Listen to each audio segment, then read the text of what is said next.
বাংলাদেশ একটি অসাম্প্রদায়িক দেশ।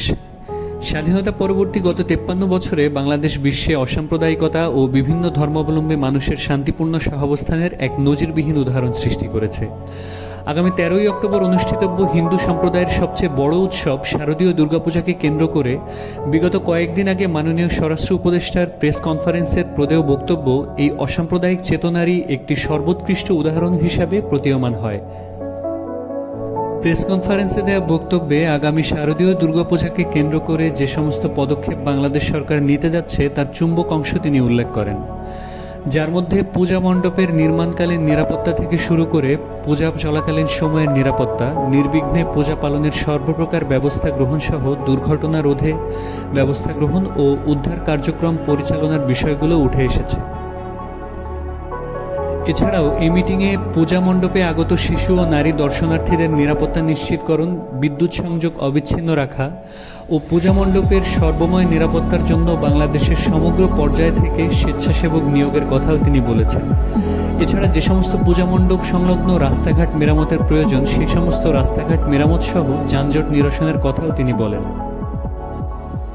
এখানে এক নম্বর ছিল পূজার নির্মাণকালে নিরাপত্তা। যেহেতু আমাদের নিরাপত্তাটা শুরু হবে পূজা মণ্ডপে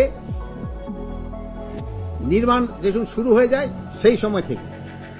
তারপরে আমরা ডিসকাস করছি পূজা মণ্ডপগুলোতে সার্বক্ষণিক নিরাপত্তা নিশ্চিত কিভাবে করা যায় এটা। তারপরে আমরা ডিসকাস করেছি পূজা যেন বিঘ্নিতভাবে এবং দুষ্কৃতিকে অশুভ তৎপরতা রোধে ব্যবস্থা গ্রহণ। তারপরে আমরা কেছে দুর্ঘটনা রোধে ব্যবস্থা গ্রহণ ও উদ্ধার কার্যক্রম গ্রহণ।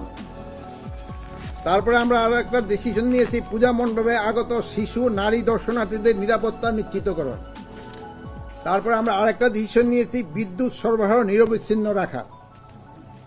তারপরে সবচেয়ে ইম্পর্টেন্ট ডিসিশন নেওয়া হয়েছে স্বেচ্ছাসেবক নিয়োগ করা। এবারকার স্বেচ্ছাসেবক নিয়োগটা একটা ডিফারেন্ট হবে। স্বেচ্ছাসেবক বাংলাদেশের যে কোনো নাগরিকের থেকে নিয়োগ করা হবে। এছাড়া এবারের শারদীয় দুর্গাপূজা উপলক্ষে পূর্ববর্তী সরকারের সময়ে প্রদেয় 2 কোটি টাকার পরিবর্তে সেখানে আরও 2 কোটি টাকা বাড়িয়ে মোট 4 কোটি টাকা প্রদান করা হচ্ছে বলেও তিনি জানান। এবার যে ভাই এই কথাটা আমরা বলি নাই যে অন্যান্যবার সরকার থেকে 2 কোটি টাকা দেওয়া হয়েছে, 2-1 বার 3 কোটি, এবার কিন্তু টাকার সংখ্যাটা বাড়িয়ে 4 কোটি টাকা করা হয়েছে। এবার প্রায় ডাবলের মতো প্রধান উপদেষ্টার তহবিল থেকে 4 কোটি টাকা দেওয়া হবে।